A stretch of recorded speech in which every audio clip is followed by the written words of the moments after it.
Τώρα τη μαμά.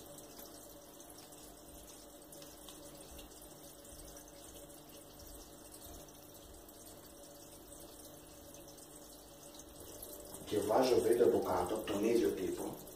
Μεταφράζω, ας πούμε, οι Vikings λέγανε ότι υπάρχουν κάποιοι το σύμπαν, ας πούμε, μοιράζεται σε κάποια πράγματα. Αυτή με όλη αυτή την επιστήμη.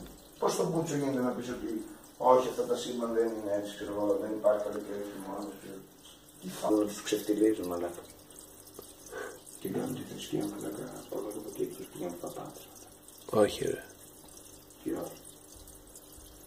Δεν σηκώνονται και πάνε να πούμε τα κόκαλα στα νοσοκομεία. Εδώ πρέπει να πάνε το κομμάτι του στο Ευρώπη που είχε χέρι. Λένε οι άνθρωποι, τι είναι αυτό όλο. Χριστιανοί μάθα. Πολύ να καμία σχέση με το. Τους κορυδεύουν όσο αυτοί. Τι χειρότερο.